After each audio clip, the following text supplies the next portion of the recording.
बिस्मिल्लाहिर्रहमानिर्रहीम। मैं हूं मोहम्मद आसिफ चौधरी और हमारी इनकम टैक्स ऑर्डिनेंस 2001 पे जो लेक्चर की सीरीज़ चल रही हैं उसमें आज हम पढ़ेंगे सेक्शन 59। सेक्शन 59 है carry forward of capital loss, कि अगर आपको कोई कैपिटल नेचर का लॉस हो जाता है तो उसको आपने कैसे कैरी फॉरवर्ड करना है या उसको कैसे सेट ऑफ करना है। तो बेसिकली ये है कि जब कैपिटल लॉस आपका होगा तो आप उसको किसी दूसरे हेड ऑफ इनकम के अगेंस्ट सेट ऑफ नहीं कर सकते, उसे सिर्फ आपने कैपिटल गेन के अगेंस्ट ही सेट ऑफ करना है। अब नेक्स्ट आपको अगर कैपिटल लॉस हो गया और कैपिटल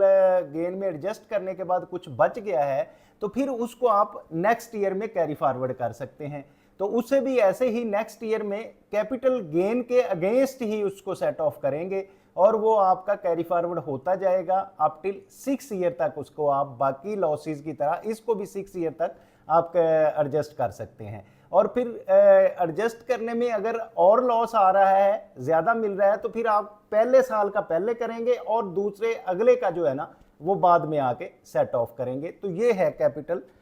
लॉस को किस तरह से कैरी फॉरवर्ड करना है उसका तरीक़ेकार। तो अब लॉ क्या कहता है, लॉ भी हम पढ़ लेते हैं। Where a person sustain a loss for the tax year under the head capital gain, यानी कि कैपिटल गेन में उसको अगर लॉस हुआ है, here is after referred as a capital loss उसको होगा। जाहिर है जब लॉस होगा तो फिर गेन में लॉस आ जाएगा। The loss shall not be set off against of person's income, तो उस पर्सन की इनकम के अगेंस्ट वो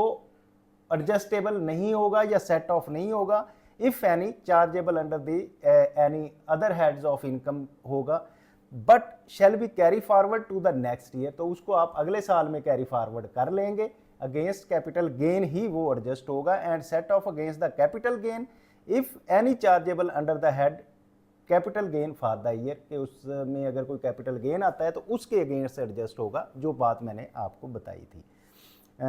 सब सेक्शन 2 है, if a capital loss sustain by a person for the tax year under the head capital gain is not wholly set off, कि अगर वो मैंने जो बात बताई 6 साल तक उसको कर सकते हैं कि अगर होली सेट ऑफ नहीं हो रहा तो उस लॉस को आप कैरी फॉरवर्ड कर सकते हैं, बट नॉट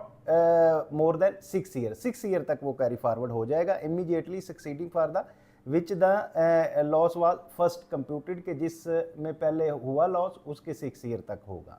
और इसका सब सेक्शन 3 है, where a person has loss carry forward under this section for more than 1 year then the loss of the earliest tax, जो मैंने के पहले बताया आपको कि अर्लीस्ट टैक्स ईयर का जो होगा वो लॉस पहले एडजस्ट होगा, सेट ऑफ होगा, उसके बाद अगला जाके आप कर सकेंगे। अच्छा, इसमें अब सब हमारा सेक्शन 59A है, limitation on set of carry forward of losses, के कैरी फॉरवर्ड ऑफ लॉसेस जितने भी लॉसेस हैं उनको कैरी फॉरवर्ड करने के लिए कुछ लिमिटेशंस रख दी गई हैं। ठीक है, जो हम पीछे सारे लॉसेस पढ़ के आए हैं, ये उसका लास्ट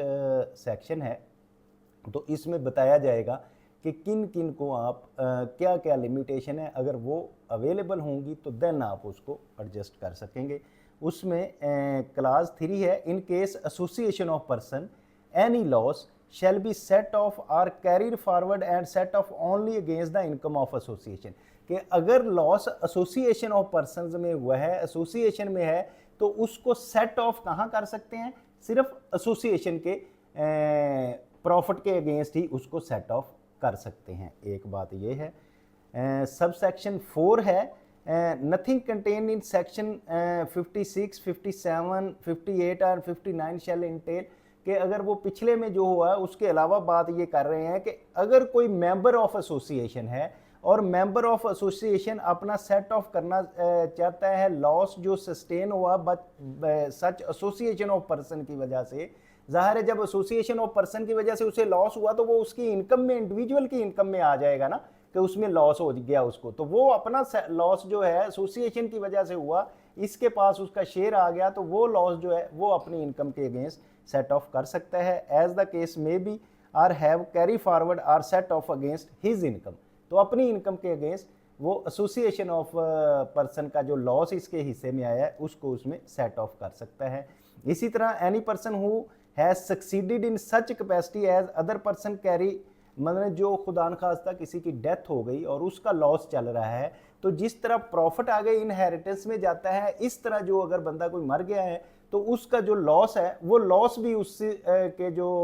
हायर्स होंगे जब उसमें इनकम वो करेंगे तो उसके अगेंस्ट सेट ऑफ हो जाएगा। And other person carried out the business profession otherwise then the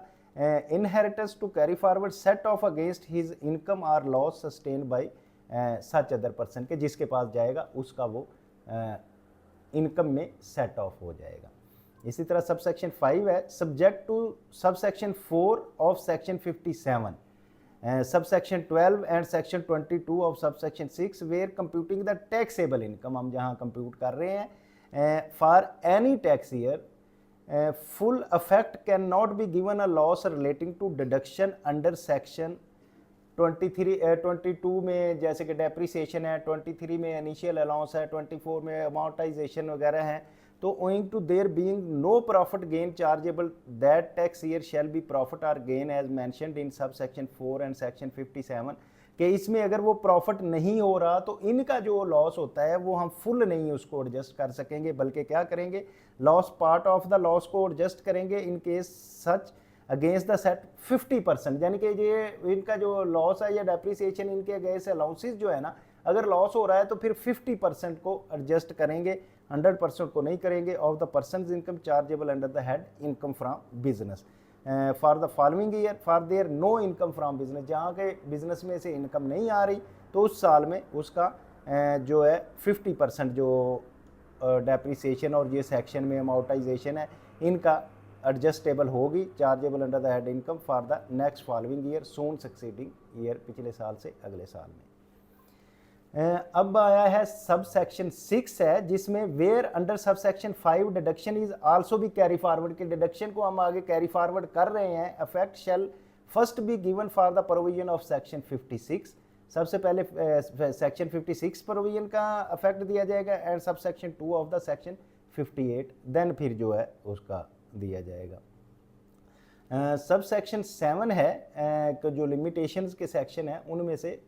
कि notwithstanding anything contained in this ordinance, no loss which has no been assessed or determined in pursuance of any order made under section। अब ये है कि अगर कोई order में बना है और उस ऑर्डर में कोई लॉस जो है ना वो असेस नहीं हुआ, तो वो ऑर्डर किस में बना है, 59, 59A, 63, 63 और 65 में अगर कोई इसके हो रहा है of the repealed ordinance or an order made treated to made under section, जो ऑर्डर 120 और 121 और 122 का होता है, shall be carried forward and set off under section 57 subsection 2 and subsection 58 of the section। तो इसका ऑर्डर के अगेंस्ट अगर वो लॉस अफेक्ट हो रहा है तो वो उसको भी हम इसमें सेट ऑफ कर लेंगे और वो सेट ऑफ हो जाएगा।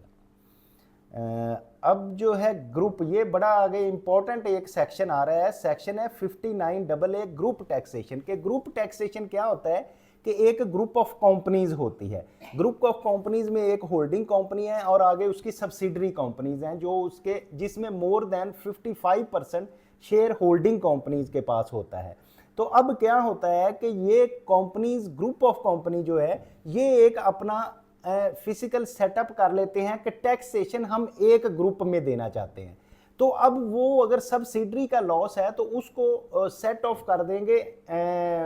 मदर कंपनी के लॉस के अगेंस्ट। तो इस तरह जो पूरे ग्रुप का है वो एक टैक्सेशन हो जाएगी और उसमें अगर किसी में लॉस और किसी में प्रॉफिट हो रहा है तो उसको नेट ऑफ करके जो प्रॉफिट होगा उसमें हम टैक्स चार्ज करेंगे। तो ये है ग्रुप टैक्सेशन का, जिसके बारे में अब हम पढ़ेंगे। तो लॉ क्या कहता है इसके बारे में,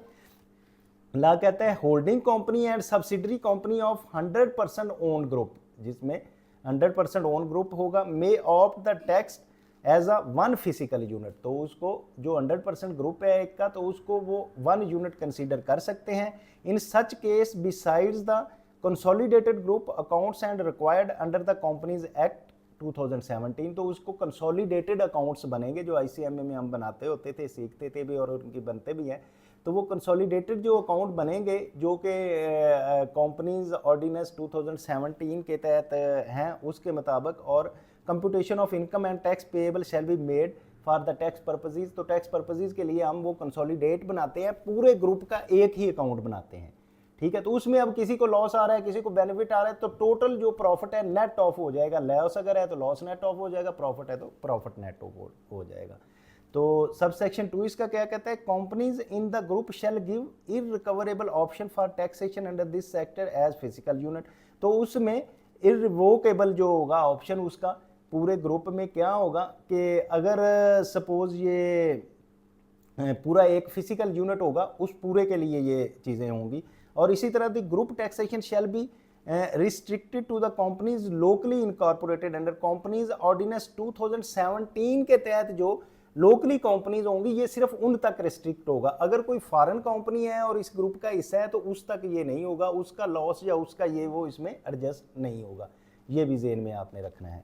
तो इसके बाद है कि relief under group taxation would not be available to the loss prior to the formation of group. तो अगर कोई लॉस का पहले का लॉस है और ग्रुप उस वक्त तक फॉर्मेशन नहीं अभी हुई थी, इसकी ग्रुप की बनी थी, तो वो जो है वो इस ग्रुप के बनने से पहले अगर लॉस कोई हो रहा है तो वो इसमें आके ग्रुप में नहीं आएगा। इसी तरह अगर हम सब सेक्शन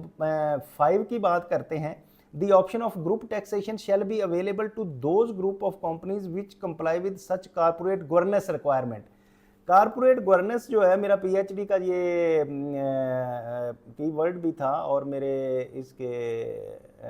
वेरिएबल्स भी थे, तो मैंने इस पे भी लेक्चर दिए हुए हैं कि कारपोरेट गवर्नेंस क्या है। इसके जो इंस्टीट्यूट ऑफ टैक्स प्रोफेशनल्स की प्ले लिस्ट एक कारपोरेट गवर्नेंस की है बाकायदा, उसमें उसके लेक्चर्स भी पड़े हुए हैं। तो वो कहते हैं कि वो जो ग्रुप है, वो ग्रुप जो है वो कंप्लाई कर रहा हो कारपोरेट गवर्नेंस की रिक्वायरमेंट जो है वो ग्रुप जो है पूरी कर रहा हो, and the group designation rules and regulations as may be specified in the security and exchange commission of Pakistan from time to time and designated as a company entitled to avail the group taxation. तो फिर जो group taxation avail कर सकती हैं companies कि अगर वो corporate governance की जो रिक्वायरमेंट हैं जो सिक्योरिटी एंड एक्सचेंज कमीशन ने लगाई हैं उनको वो पूरा कर रहे हों। तो इसी तरह आगे सब सेक्शन 6 है, ग्रुप टैक्सेशन में be regulated through the rules as may be made by the board. तो जो बोर्ड ने रूल्स बनाए हैं उन रूल्स को मद्देनजर रखते हुए ये ग्रुप टैक्सेशन बनेगी। ये आपने ज़हन में रखना है कि इसके अलावा नहीं बन सकती। इस तरह आ जाता है कि सेक्शन है 59B कि ग्रुप पूरे को रिलीफ देना है। तो पूरे ग्रुप का रिलीफ क्या होगा, तो इसमें हम पढ़ते हैं कि लॉ ग्रुप के रिलीफ की किस तरह से बात करता है। Subject to sub section 2 any company being a subsidiary, कोई सब्सिडरी कंपनी है, आर होल्डिंग कंपनी या होल्डिंग कंपनी। होल्डिंग कंपनी वो है जिसके पास मोर देन 55% शेयर या 50% शेयर उसके पास होंगे तो वो मदर कंपनी होगी, और जिस कंपनी के होंगे वो उसकी सब्सिडरी कंपनी होगी। may surrender is assessed loss as computed in subsection 1A excluding the capital loss for the tax year other than the brought forward losses of the capital losses in favor of its holding company and subsidiary or between another subsidiary and holding company। कि जो holding company होगी subsidiary company capital gain के बगैर, बाकी जो अगर कोई losses हैं तो वो अपने लॉसेस जो है वो सब्सिडरी को अपनी मदर कंपनी को फॉरवर्ड कर सकती है, होल्डिंग कंपनी को फॉरवर्ड कर सकती है। तो इसके लिए एक प्रोवाइजो दिया गया है। प्रोवाइजो क्या है, that where one of the company of the group is a public company हो, उसमें एक पब्लिक कंपनी हो और listed on the registered stock exchange in Pakistan और स्टॉक एक्सचेंज में रजिस्टर्ड भी हो। The holding company shall directly hold 55% of the share or more, के 55 आर मोर जो सब्सिडरी कंपनी के शेयर्स हैं वो होल्डिंग कंपनी होल्ड कर रही हो of the share capital for the subsidiary company where none of the company in the group is listed company, the holding company shall hold directly 75%। हाँ, अगर तो वो लिस्टेड कंपनी एक है और स्टॉक एक्सचेंज में इन लिस्ट है तो देन तो उसके पास 55% होंगे तो काफ़ी हैं। लेकिन अगर दोनों में से कोई भी लिस्टेड कंपनी नहीं है तो फिर क्या है कि होल्डिंग कंपनी के पास 75% शेयर जब होंगे तो देन जो उसका सब्सिडरी कंपनी का लॉस जो है वो उसमें सेट ऑफ किया जा सकता है। उसके बाद 75% लॉस होनी चाहिए। तो इसका एक फार्मूला दिया गया है सेक्शन 1A में, loss to be surrendered under sub section 1 shall be allowed as per following formula. क्या फार्मूला है जी, A divided by 100 multiply by B. तो इसमें ए क्या है, हम पढ़ते हैं A is the percentage share of capital held by the holding company. Holding company के पास जितना शेयर है उसका हेल्ड किया हुआ है ऑफ सब्सिडरी कंपनी, वो ए है, और B is the assessed loss of subsidiary company, subsidiary company का जो लॉस है वो बी है, तो उसको बी बाई 100 करेंगे। The loss surrender by subsidiary company may be claimed by the holding company और subsidiary company set off against income under the head income from business. तो अब जो होल्डिंग कंपनी है, होल्डिंग कंपनी की जो income from business आएगी उसमें subsidiary company का अगर कोई लॉस है तो उस लॉस को उसके अगेंस्ट सेट ऑफ किया जा सकता है in the tax year and the following 2 tax year subject to the following condition. तो उसमें यह है कि पहले हम पढ़ते थे कि उसका सेट ऑफ किया जा सकता है फॉर 6 ईयर तक कंपनीज का ना कैरी फॉरवर्ड हो सकता है, लेकिन अब जब सब्सिडरी कंपनी का सेट ऑफ करना है होल्डिंग कंपनी ने तो उसके लिए 2 ईयर की इसमें शर्त लग गई है, ये आपने ज़हन में रखना है। लेकिन उसके साथ फिर कंडीशंस हैं, ये सारी कंडीशन फुलफिल होंगी जो बहुत सारी हैं, तो देन फिर वो ये काम हो सकता है कि पहली क्लास ए में क्या कंडीशन है, there is a continue ownership of 5 year, 5 साल तक उसकी ओनरशिप रही हो पीछे से, मतलब ये नहीं है कि आज उसने किया और आज से वो उसका कैरी फॉरवर्ड होना उसका सेट ऑफ हो जाएगा, नहीं, बल्कि 5 साल की ओनरशिप रही हो of share capital of subsidiary company to the extent of 55% in the case of listed company and 75% or more in the case of non listed company. अगर तो लिस्टेड है तो उसके पास 55% शेयर जो है होल्डिंग कंपनी के पास हो, अगर नॉन लिस्टेड है तो फिर 75% हो, तो और पिछले 5 साल से हो तो देन उसका सेट ऑफ हो जाएगा loss against the holding company's profit.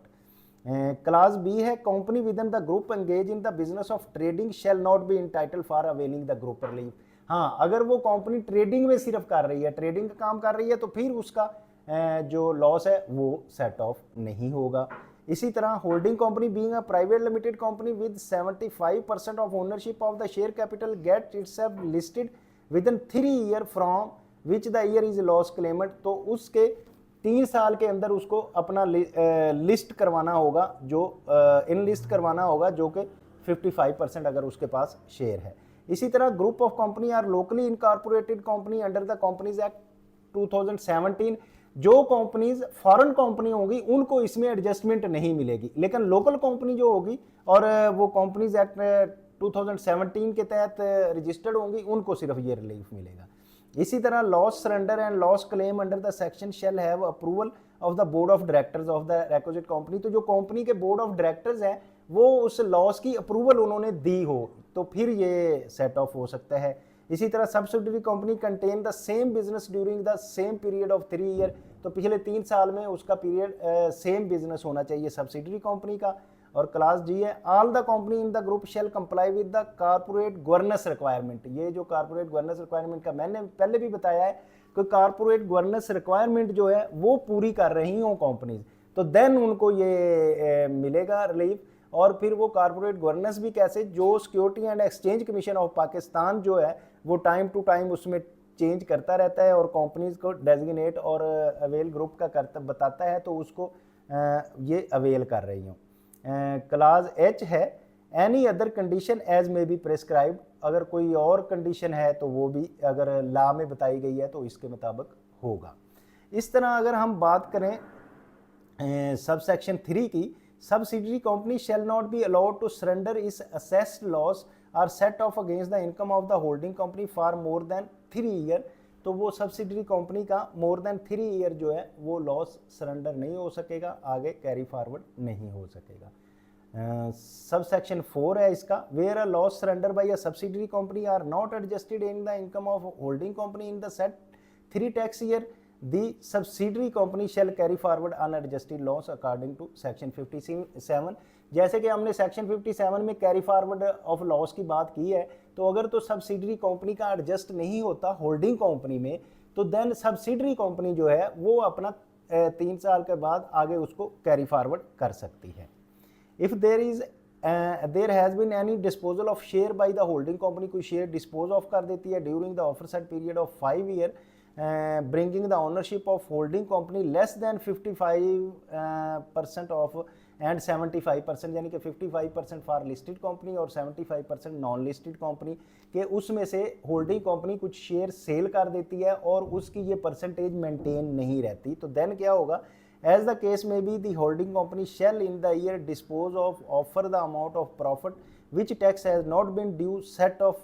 Surrender by the subsidiary company. तो फिर इस केस में holding company shall in the offer an amount profit on which the tax has not been paid, कि जिसमें tax उसने नहीं अगर पे किया तो वो सेट ऑफ नहीं कर सकेगी। सब सेक्शन 6 है loss claiming company shall with the approval of the board of directors. Board of directors की जो जिसने लॉस कर रहा है वो अप्रूव करेगी transfer cash to loss surrendering company. तो वो कैश करेगी ट्रांसफ़र लॉस सरेंडरिंग कंपनी को equal to the amount of tax payable on the profit to be set off against acquire loss and applicable tax rate, के उसको उतना loss जो है वो कैश ट्रांसफ़र करेगी जो बियर कर रही है कंपनी, लॉस बियर कर रही है उसको, और टैक्स रेट के मुताबिक the transfer of cash would not be taken as a taxable event in the case of either of the two of the companies. तो वो टैक्स में तो इसमें नहीं पे होगा, लेकिन कंपनीज की आपस में ट्रांजैक्शन ये होगी। सब सेक्शन 7 है the transfer of share between the companies and share holders. जो ट्रांसफ़र होती है कंपनी के शेयर और शेयर होल्डर्स की in one direction would not taken as a taxable event provided the transfer in acquire share capital. तो वो tax able event नहीं होता कि ट्रांसफ़र अक्वायर करने के लिए share capital formation of the group approval of the security and exchange commission of Pakistan or the statement of Pakistan as the case may be has been obtained this effect, sale and purchase from third party would be taken as a taxable event। अगर तो वो आपस में है तो नहीं होगा, लेकिन अगर थर्ड पार्टी के साथ है तो वो टैक्सेबल इवेंट होगा। तो ये था हमारा लॉस को एडजस्ट करने तक का, कि हम अपने लॉसेस को किस तरह से सेट ऑफ कर सकते हैं, किस तरह से कैरी फॉरवर्ड कर सकते हैं, और कैरी फॉरवर्ड करने के बाद उसको कितने साल तक कर सकते हैं। अगर ग्रुप बनाना है तो ग्रुप बना के टैक्स के इवेंट को किस तरह से एडजस्ट करना है और इसकी क्या लिमिटेशंस हैं, वो सारी हमने इसमें डिस्कस की, और उम्मीद है कि आप इसको बड़ी अच्छी तरह समझ गए होंगे। और अगर आप ये चाहते हैं कि बाकी लोग भी इसको समझें तो इसको लाइक करें, शेयर करें, सब्सक्राइब करें, और अगर कहीं कोई प्रॉब्लम फील करें तो कमेंट बॉक्स में कमेंट करें, उसका रिप्लाई दिया जाएगा। Thank you very much, have a nice day.